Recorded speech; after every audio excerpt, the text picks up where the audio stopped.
নমস্কার, আমি অ্যাডভোকেট রাখু দাস। ত্রিপুরা রাজ্যে একটা প্রচলন আছে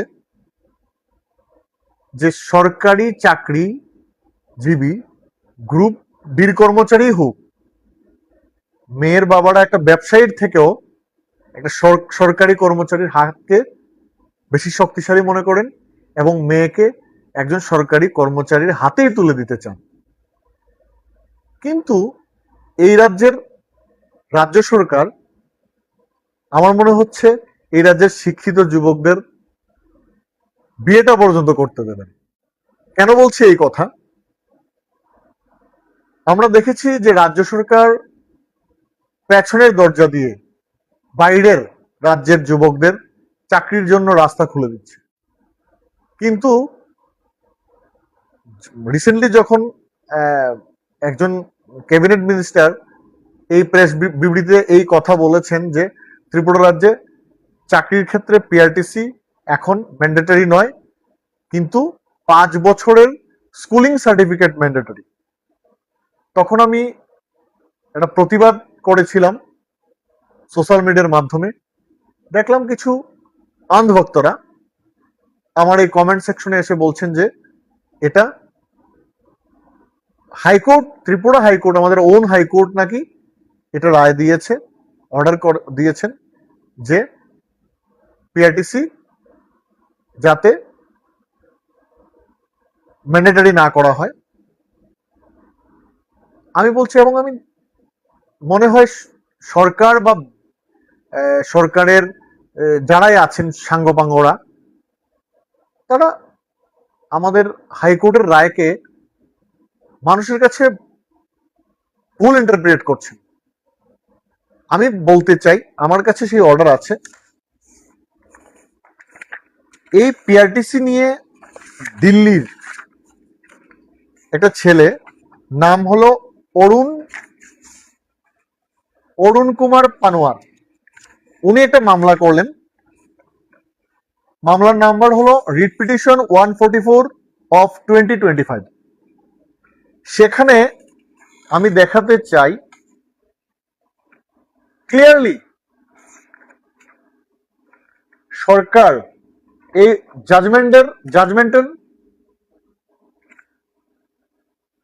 20/5/2025 সালের জাজমেন্টে ক্লিয়ারলি প্যারা 3-এ গভর্নমেন্ট অ্যাডভোকেট বলেছেন সরকারের পক্ষে, learned advocate general further submits that in view of the cabinet decision, petitioner is entitled to apply for the above post under the advertisement dated এত।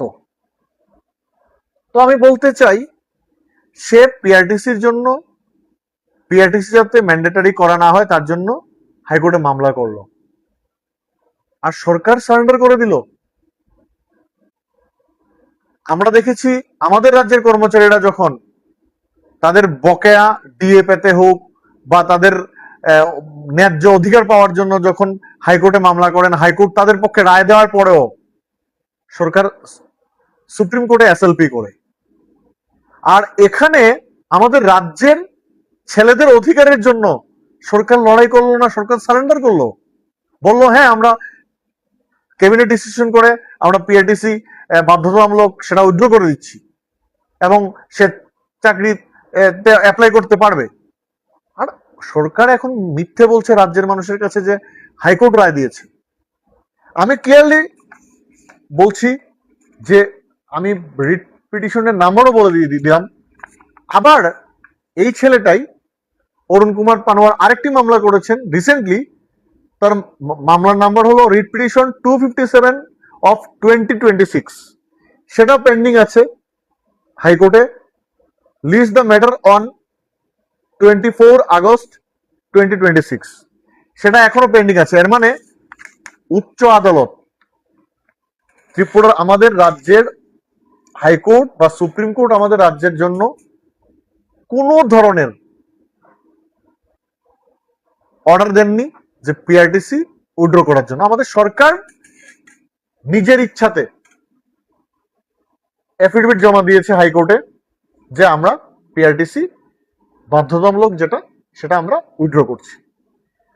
আমি আরেকটা জিনিস বলতে চাই, যারা লাফাচ্ছেন আমার কমেন্টে এসে লাফিয়েছিলেন,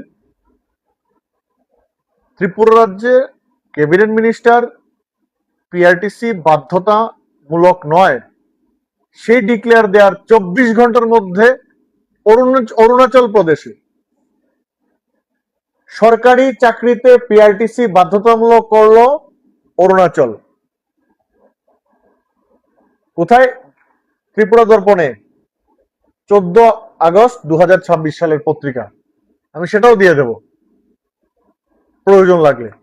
ক্লিয়ারলি সরকারি চাকরিতে পিআরটিসি বাধ্যতামূলক করলো অরুণাচল। শুধু অরুণাচল নয়, বিভিন্ন রাজ্য, প্রত্যেক রাজ্যেই বেকার আছে। বিভিন্ন রাজ্য চায় তার রাজ্যের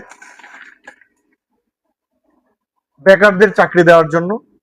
ভালো উদ্যোগ, আমরা তার বিরোধিতা করি না, কারণ যারা ভোট দিচ্ছে তাদের জন্য সেই রাজ্যের সরকার লড়াই করছে। কিন্তু এটা একটা কনস্টিটিউশনাল ভায়োলেশন আছে, যেটা আর্টিকেল 16 সাবক্লজ 2 তে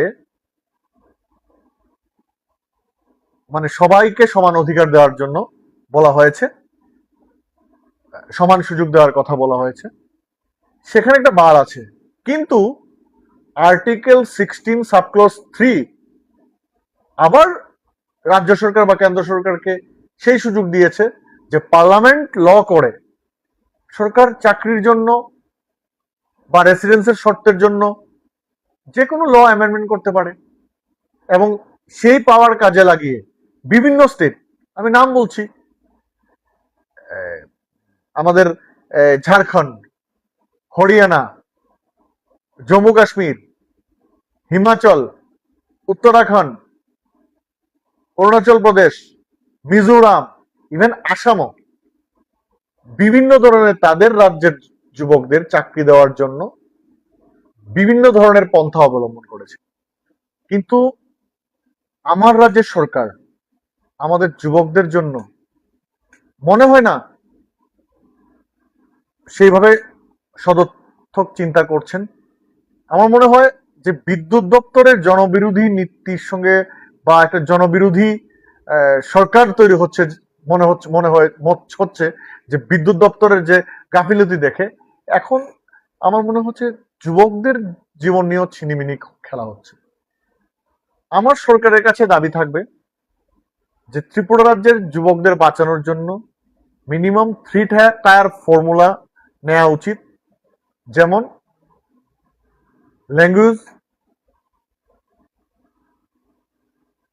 domicile certificate plus service rule amendment.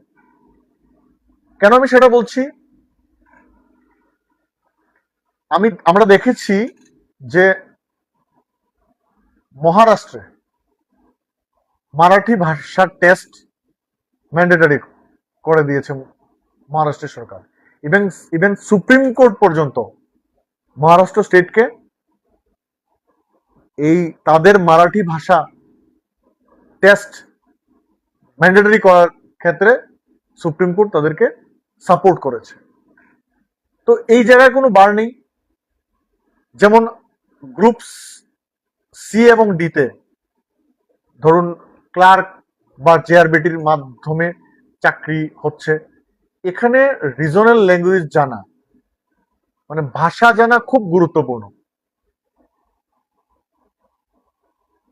সেই ক্ষেত্রে এই চাকরিগুলোর ক্ষেত্রে আমি মনে করি গ্রুপ সি এবং গ্রুপ ডিতে তো 100% যে লোকাল ল্যাঙ্গুয়েজ ককবরক এবং বেঙ্গলি টেস্ট বাধ্যতামূলক করা উচিত। গ্রুপ এ এবং গ্রুপ বিতে এখানেও 80-20 মডেল ল্যাঙ্গুয়েজের ক্ষেত্রে বা ডোমিসাইলের ক্ষেত্রে চালু করা উচিত। এবং যদি সার্ভিস রুল অ্যামেন্ডমেন্ট করা হয়, যেমন ধরুন বাইরে থেকে যারা চাকরিতে জয়েন করবে ত্রিপুরায়, তাদের জন্য মিনিমাম 5 বছর এর আগে তারা চাকরি ছাড়তে পারবে না।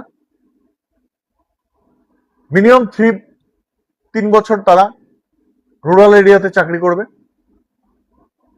মিনিমাম 5 বছরের আগে তারা ইন্টারস্টেট ডেপুটেশনে যেতে পারবে না। এই ধরনের যদি কন্ডিশন লাগিয়ে দেওয়া হয়, কতজন লোক বাইরে থেকে আসবে? এতে কার লাভ হবে? আমাদের রাজ্যের ছেলে মেয়েদের লাভ হবে। তো সরকার আমার মনে হয় ত্রিপুরার ছেলেদের চাকরি ক্ষেত্রে মানে যাতে বাইরের দরজা দিয়ে মানে ত্রিপুরা রাজ্যের বাইরের ছেলেদের জন্য, যুবকদের জন্য ত্রিপুরার দরজাটা বন্ধ করার জন্য আমার মনে হয় এই ধরনের পদক্ষেপ নেওয়া উচিত, যেখানে আর্টিকেল 16 সাবক্লজ 2 বার হবে না এবং আমাদের ত্রিপুরা রাজ্যের যুবকদের স্বপ্ন পূরণ হবে। আমি আশা রাখছি ত্রিপুরার সরকার যে জনবিরোধী নীতি নিয়ে এখন প্রতিটা পদক্ষেপ দিচ্ছে সেটা কনসিডার করবে আর আমাদের রাজ্যের যুবকদের জন্য চিন্তা করে এই রুলসগুলো অ্যামেন্ডমেন্ট করে আমাদের ত্রিপুরার যুবকদের স্বপ্ন পূরণ করবে।